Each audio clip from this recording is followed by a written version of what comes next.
Programming Coordinator for the Kitsap Regional Library. And I'd like to welcome all of you here tonight. Thank you very much for coming out on this, what's one of the nicer evenings we've had this summer, and it may be the only nice evening we have, so you may be sacrificing more than you think. This is the first in a quarterly series of community conversations that is being co-sponsored by the Kitsap Regional Library and the Kitsap Sun. So, and it's going to be pretty low tech, so you can all turn off your cell phones. We're not going to be twittering or blogging or emailing or anything else. It's going to be just kind of an old-fashioned conversation, which would be, I can think, kind of refreshing.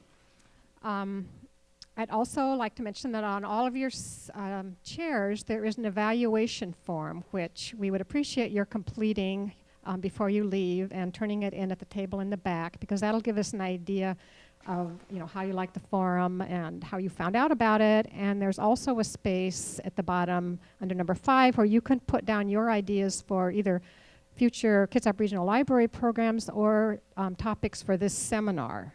And the next one will probably be in either September or October, and we're looking for topics that are of interest to everyone on Kitsap County.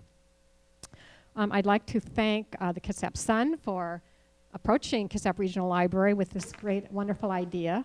Also, the WSU Kitsap County Extension, who are our hosts in order to get us permission to use this room, and Bainbridge Access, Bainbridge Community, BCAT is what is the acronym, and I can never remember the full name. And they are videotaping this tonight for replay on their channels, Channel 3 and Channel 12. And it will also be available, I believe, through the Kitsap Sun and the Kitsap Regional Library web pages. So you can let people know that weren't able to see it tonight, that they can watch it later. And there's a schedule on the bottom of your program. So just so you know, you are being videotaped, more than likely. So if that, if you don't want to be videotaped, then now's the time to leave before 7:30. And also, there are some note cards on your chair with a pencil. So if you, we're hoping that you'll just ask questions, because we do want this to be a conversation. But if you're a little shy and you would just like to write your question on a card, you can go ahead and do that, and I'll be sort of circulating in the room and picking those up. And now I'd like to introduce David Nelson. He's the editor of the Kitsap Sun, and he is the moderator for today's conversation. And I was just about to walk off with his notes. Thanks, Kathleen. And thanks, everyone here, for showing up tonight. The one other organization we wanted to mention was the Kitsap Agricultural and Community Alliance, and they have a sign-up sheet that Kathleen is going to pass around, and Jim Freeman has asked that everyone sign in so they can have an accurate count of who was here for their monthly meeting. How we're going to run the forum is we're going to allow each of our panelists about 5 minutes to introduce themselves and what their interest is in the issue of local food and local farming and food production. After each of them gets a chance to talk, I'd like to allow the questions from the audience to start rather than finish the evening.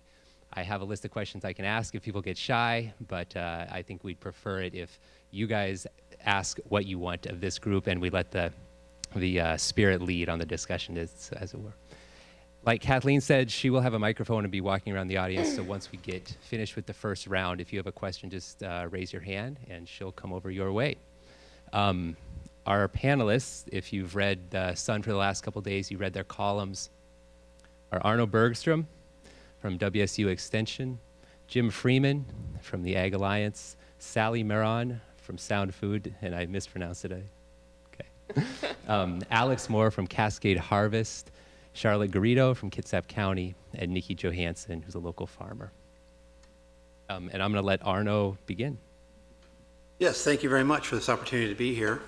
As he indicated, I'm with Arno Bergstrom with Washington State University, and I've been in Kitsap County working on ag and natural resources education programs for the last 10 years, actually this month. And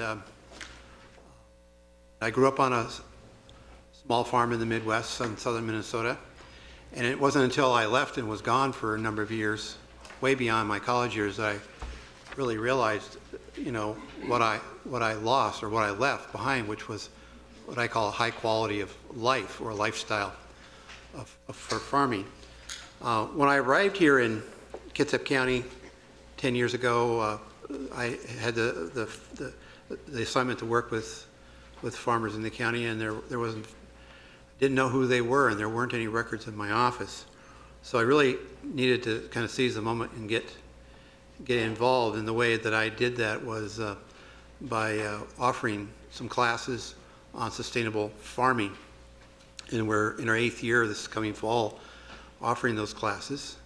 And it's actually a series of 2 classes. It's a little plug here, but there are flyers out on the table on the foyer for the classes that start in September. And the first class in the fall is an overview course on small acreage farming, and it really would cover all the subjects there are.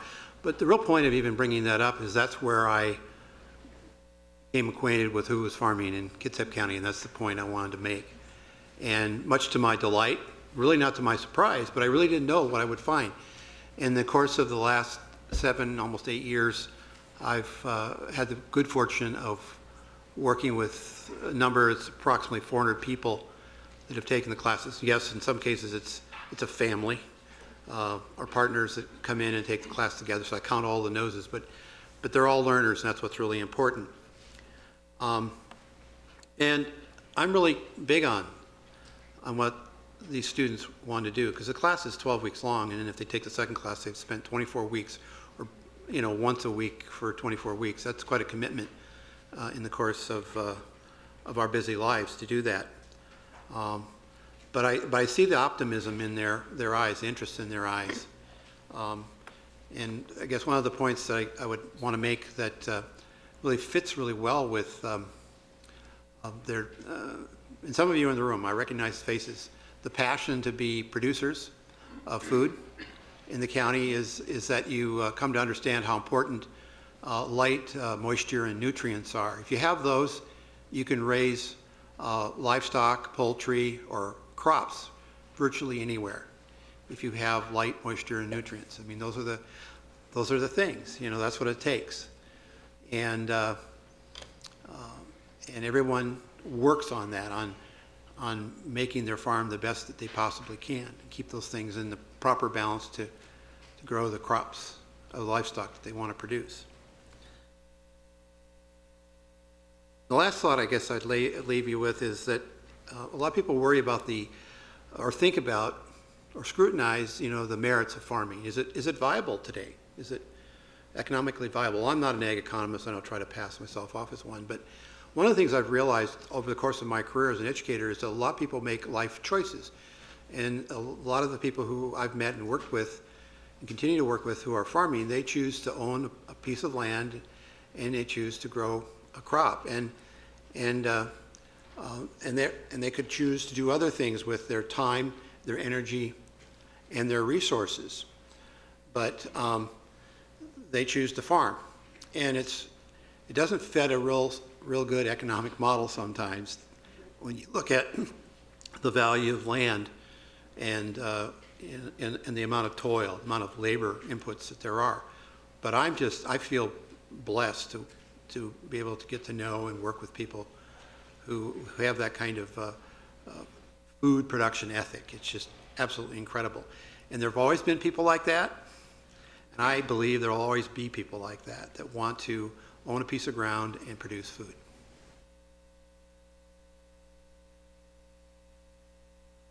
Pass it up. Pass the hat? Okay, go ahead, Jim. All right, yes. Hello, everybody. I'm Jim Freeman.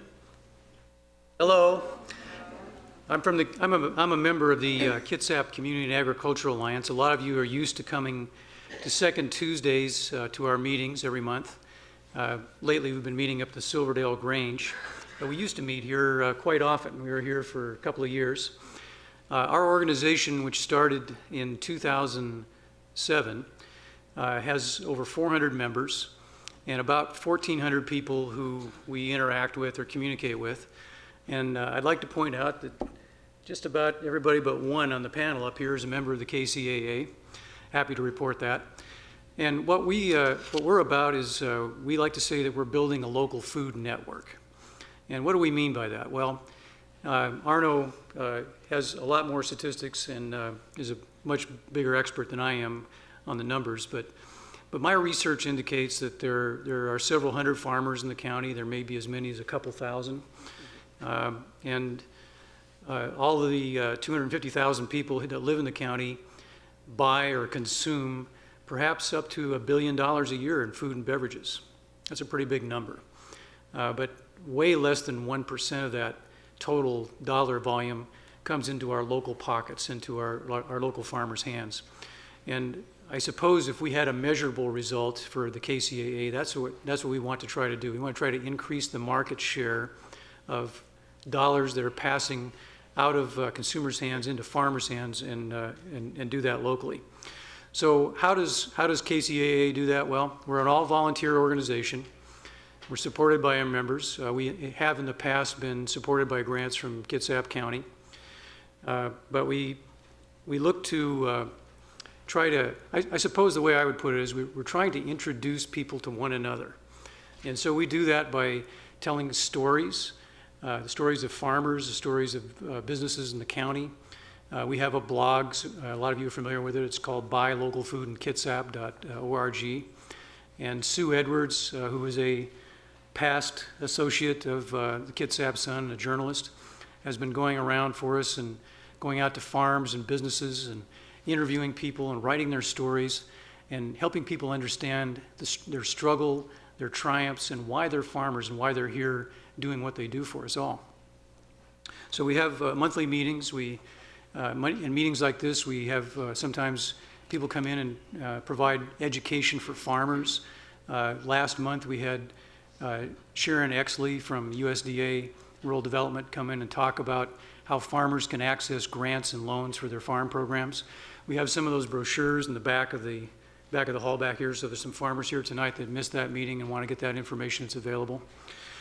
We also promote what are called CSAs. I think hopefully just about everybody here in the room is familiar with what a CSA is, but it stands for Community Supported Agriculture, and it's a new way that consumers can connect with farmers and buy farm fresh produce in shares from the farmers directly once a week for the seasons that are operated.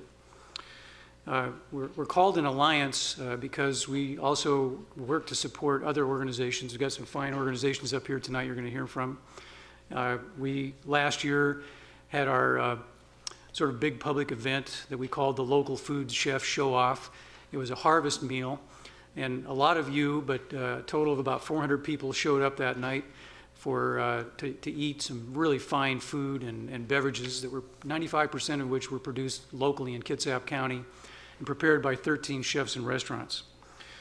We're also involved in things like farmland preservation. Some of our board members and our members are actively engaged in trying to preserve a legacy farm, a very important farm here in Kitsap County. It was owned formerly by Gerald Peterson, and the estate is now working with those folks to try to preserve 160 acres of farmland for animals and for food production. Many of you may see it as you drive by Silverdale. It's on the east side of the freeway, just north of Silverdale. And this is a critically important thing because perhaps Arnold could fill us in on that too, but we're losing farmland every year. And we'd like to try to put a stop to that and try to repopulate the rural areas with farmers who are passionate about farming and are passionate about local food. And the one thing we've started lately, maybe some of you are familiar with, we started a radio program. It's every Saturday from noon to 1. It's called the Buy Local Radio Hour. And it's on KITZ 1400 AM, or it's on live streaming on our website at buylocalradio.org. I encourage you to listen to it, and I encourage people who are interested in the program to step up. Maybe you can do that tonight. Let me know if you're interested. We do interviews on the program. We interview farmers, we interview businesses, farmers market managers. We've been to the Harbor Fair and the Port Orchard Farmers Market, among others. But we also bring another form of local food, which I think is really important to understand, and that's our cultural heritage and some of our cultural riches that we have here in the county. We bring musicians, storytellers, actors, actresses, people who are engaged in bringing a unique cultural identity and whose stories I know you'd like to hear. So anybody that has any suggestions for that, I'll be happy to take them. And finally, at every KCAA meeting, I like to point out our membership brochure. In the back of the hall back there, we have these little trifold pamphlets. If you're not a member already, I'd encourage you to take a look at that brochure. It's $20 a year for an individual membership, and that $20 goes a long way to help supporting your local food and your local farmers. Thanks. Hi, I'm Sally Marin, and I'm on the board of Sustainable Bainbridge, and Sound Food is our local food arm. 4 years ago, when we started Sustainable Bainbridge, it was in an effort to build a more resilient community, a community that was more tied together to itself and to the region. And there, in sustainability terms, it's kind of a buzzword now, but in sustainability terms, there are sort of three legs, and one is economic, one is social, and one is environmental. And one of the first things we thought about was that, that food is a place that addresses all three of those legs of the sustainability stool. It's also the one thing that everybody shares. It's the place we can come together at the table, that we can sort of reach out and make connections around food. So one of the first things we did was to say, well, okay, we want to begin to eat more locally. We would like to grow that part of the community. How do we go about doing that? And so we did some research. We put together a Google-based online map just to begin to identify the farms and to begin to tell people, how do you? If I want to eat local now, how do I get there? And then the next step was, well, gosh, who's going to know about this map? So then we thought, well, we started an e-newsletter, and we picked a name. We ran through a lot of names about, to try and describe what we were doing. And we settled on Sound Food because we thought it had a lot of layers, and we also thought it was an inclusive sort of name that spoke about the importance of relationships within the entire region. So we started, we set up a website, a soundfood.org website, started an e-news, launched it with a tasting event at Islandwood with local nettles in March, because that was about the only thing locally growing at that point. It was quite successful. People were really excited, so we thought, well, now we really know that we have something that, we can bring people together. If they'll come for nettle pasta, we're pretty sure they'll get together and be connected. So since that time, what we've done is we've tried to identify the elements of what, you'll hear a lot about local food systems and local networks, so we'll try not to be redundant here. But if you begin to think about what a local food network looks like, they're really about 5 elements. It's production, it's processing, it's distribution, it's consumption, then it's compost or waste that goes right back into production. So that's the way we've looked at the way a local food system would work. And our goal has been to try to identify things in each one of those areas that we can support, encourage, make connections. So in production, it's not only identifying the local farms and the farmers and letting people know how they can get, with CSAs and other sort of vehicles. But to encourage, we also started a little community gardening map to try and connect people who wanted to grow their own food with those who had some land and couldn't, and were happy to let somebody else use it. So because we think in terms of production, it has to be the whole, it has to be people growing their own food in their own backyard, it has to be community gardens. We actually did the public produce planting at City Hall, which was an attempt to say, well, there's a lot of public land out there, and instead of just having ornamentals or weeds, we could have fruit trees, blueberry bushes, and produce, and it would be free to anybody who wanted to pick it. It's a way to say that fresh, good food should be for everyone, not just for a certain number of elite people who can afford, high-end produce. If it doesn't work for everyone, if it doesn't benefit everyone, if it doesn't feed the entire community, then it really doesn't do what it should. It doesn't bring everyone to the table. So we've also, in terms of processing, we're not quite there on processing. We'd love to see some kind of regional processing place. we've had a number of ideas, but that's really going to be a bigger effort. There's lots of small commercial kitchens in private homes and places like that. But it would be, it would be something that the whole county could work together on to take that step. We set up the Ferry Farm stand to try and show on Bainbridge, at the Bainbridge terminal. And this will be the third year we'll do it. Farmers were they weren't quite sure how this would work, but the Wednesday Farmers Market hadn't worked on Bainbridge. And so we thought, well, people won't come to the farmers market, let's take the farmers market to the people. So everything has to be bagged in $5 bags so that when you're running to the bus, that you have, you can just grab it and go and throw down your $5. And it's worked really well. The farmers are pleased, the commuters are pleased. It's been a lively addition to the ferry terminal. And then in terms of consumption, a lot of it has been sort of educating people about what's fresh, what's seasonal, how do you eat, and that's been the focus of the e-newsletter. Focus on the website. We have a lot of recipes and sort of ways to use what's in season now. And then waste, we actually just made a connection with somebody who's starting a worm business on the island, so we're pretty excited about that, to set up a worm business on public land so that the compost, the food waste, everything that goes into it can return back to the soil without having to be trucked a long way away. So that's pretty much what we're about, and I guess I'll turn it over to you now. Thank you.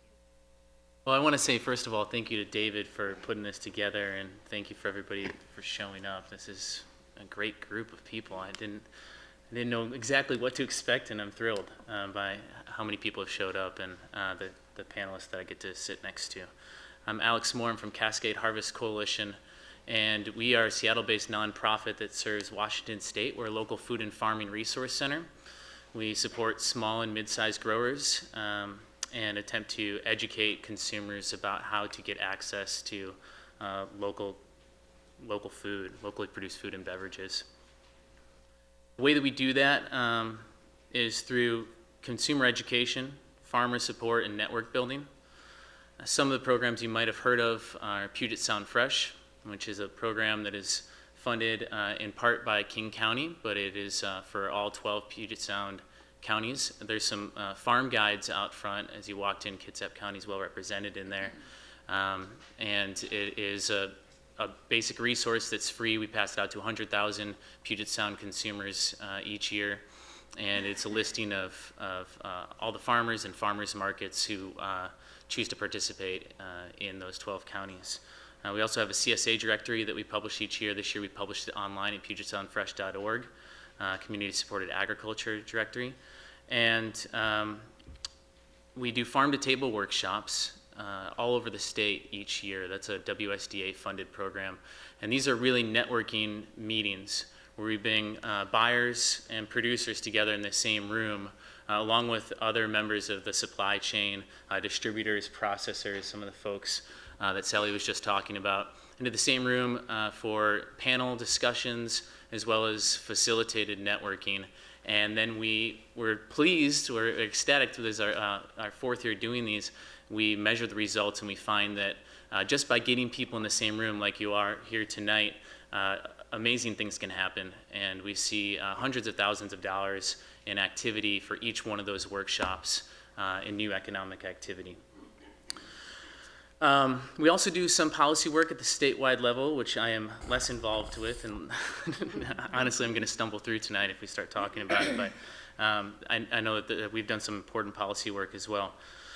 I don't know how many minutes I'm at now, I don't want to overstep, but I want to talk to you really quickly about some of the trends that we're seeing. We're seeing a rise in obesity at the nationwide level, average age of farmers increasing, decreasing acreage in the state of Washington, even though we're getting more farms. The farms are becoming smaller farms. We're seeing an increase in food deserts. You talked about access to food being a problem. And we're seeing carbon intensity go up on farms. So I think we're all here to try to shorten that distance between the business transaction between the producer and the consumer, between the farmer and the consumer, between the consumer and ultimately the soil. And I loved, Jim, that you were focusing on bringing back cultural heritage to farming too. I think that as the average community member, I know I certainly have lost a lot of touch with soil, and I think it's important that we understand where our food comes from and who is growing it. We focus across, as I said, the entire supply chain of not only producers, but we recognize that if producers are very strong and they are great producers and they can bring quality product to market, if the market's not there, if the market's not developed, then they're still out on an island. So we really focus on building an entire food system perspective. And if you look at small and mid-size food and beverage businesses, they're pretty much sharing the same barriers, which are access to education, access to network or community, and access to capital. And I think I'll leave it there because I find myself droning on now. But again, I'm thrilled to be here. I'm excited to see what happens on the panel here, and thank you for inviting me. Well, good evening. It's great to see so many people here. Thank you to the Sun, thank you to Kitsap Regional Library, and thank you to all of you for being here tonight. It's a pretty impressive looking group of folks out there and pretty impressive looking panelists that I'm sharing the dais with. But I also know that many of you out there could probably deliver just as many wise words as those of us who are up here. So it's pretty important for us to be able to hear some of your questions and some of your comments. I am Charlotte Garrido. I'm a Kitsap County Commissioner, but I'm also a longtime farmer here in Kitsap County. My husband and I have some acreage in South Kitsap and have some geriatric sheep now after many, many years of farming. Some of our sheep are aging as well. And a horse and some chickens and a big garden and so on and so forth.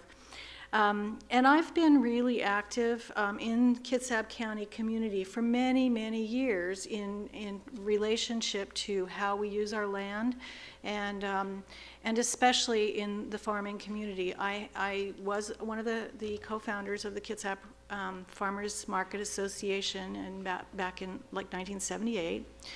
And I helped farm, I actually sold at the farmers market for years here as well as Pike Place Market because I did some spinning and weaving, and helped form a fiber arts cooperative in Paulsbo many years ago that was here for quite a few years. And I remember the old group that we worked with when we were dreaming up the Farmers Market Association called the Rural Development Committee. And it was a bunch of salty critters and me. And we did some really good thinking and some remembering of times past and figuring out how we could be responsible stewards moving forward. It's sort of evaporated now. It disappeared probably 15 years ago. I haven't seen much. Is it? Pretty much, yes. Yeah. They still exist in places around the state, but not many. So I bring the perspective as a policymaker that I want to know that I am representing people who live in the community.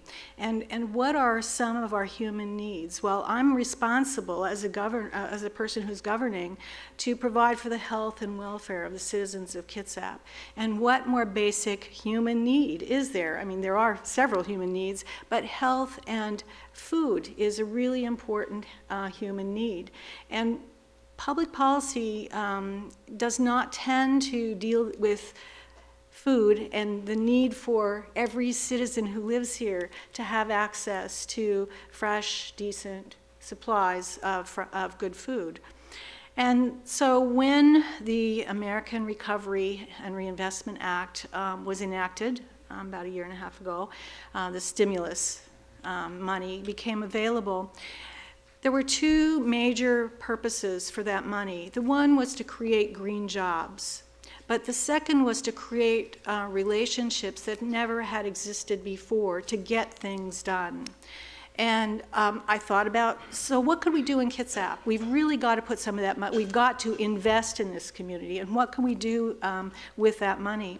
Well, it seemed to me that somehow looking around at all of the producers in the community and those of us who wanted to have better access to fresh food, there must be a match there. So it took about a year of meetings with lots of different folks within Kitsap County to talk about what the possibilities were, to come up with the idea of a project we called the food chain. And that really does look at the whole system of food, you know, because you have growers and we need more growers, but you also need to make that connection to how to distribute the food to everybody who eats, that wants access to the food, to make sure that there are processing capacities. I mean, I'm reiterating what Sally already said and Alex said. So that you want to do the production, the consumption, the processing, the let me think here, the recycling of waste, and make sure that all of those are tended to within this whole cycle, and making sure that consumers have good access. So. You know, I build partnerships. I don't do it all by myself, but thank you for asking outright. And I think that it was really important to make sure that we had an ongoing partnership. And so what better way to do that than to invite people who are involved in community food production or distribution. We decided the Board of Commissioners established a Food and Farm Policy Council to help us advocate for more access to food, to coordinate some of the various sectors in the food chain, and to provide information to the community about how better to meet the gaps that exist. And we appointed people from food production, food distribution, and we also looked at the idea of sustainability. So there's a person who represents sustainability, one who represents buying locally, and we have not yet found a good nonprofit. We wanted to appoint somebody from food banks because we felt like that really gave us a solid vision of where some of the access, the equity access to various diverse parts of the population are. I actually have seen that there are several Food Policy Council members here, and I'd like to ask them to stand so that you know that some of the folks that represent you. Would you please stand now? Thank you. Good. Yes.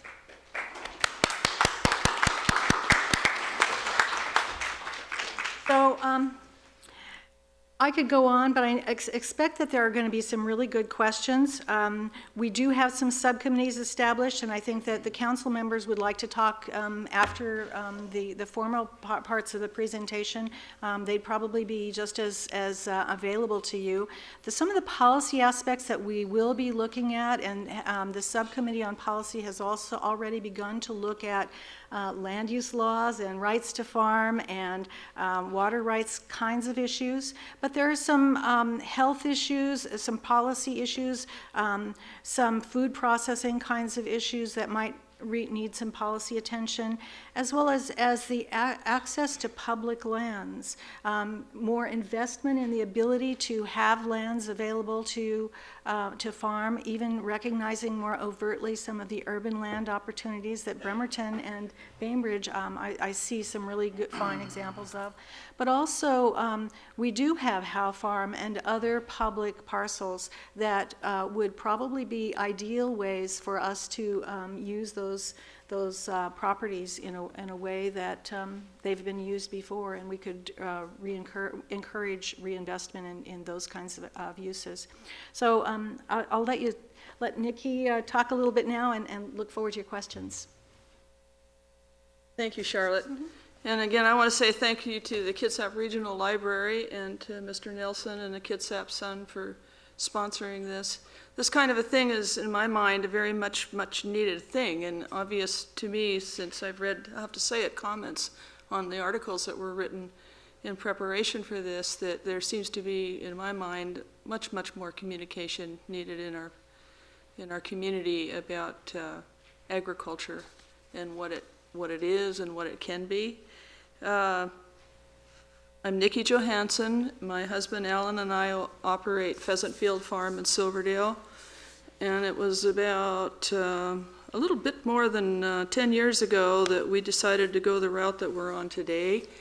It's been a real learning experience. I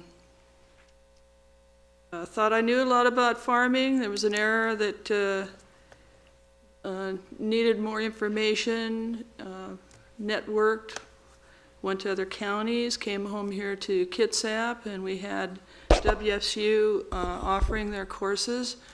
Highly recommend them. In fact, anybody that's thinking of small business would benefit from the type of material that's taught in that class, because it really sets the table to get you on the right track. Very beneficial. A lot of things here are already said. Farmer from way back, grew up an egg farm, didn't ever anticipate to be back there again. Went through an era where farming wasn't that of a respectable type of thing to be in. I'm very proud to be a farmer. I'm very proud to know other farmers. I'm really proud to see the amount of people here tonight. I'm glad to see a lot of faces that are our customers at farmers markets. We sell at 4 different farmers markets right now, and had the pleasure of having the opportunity to participate in the formation of the Paulsbo market, which we are very pleased with the success of that market, and other markets can build to be what that market is too. So you know, through the years, really got the message from the public that there was an increase for local food, demanding local food.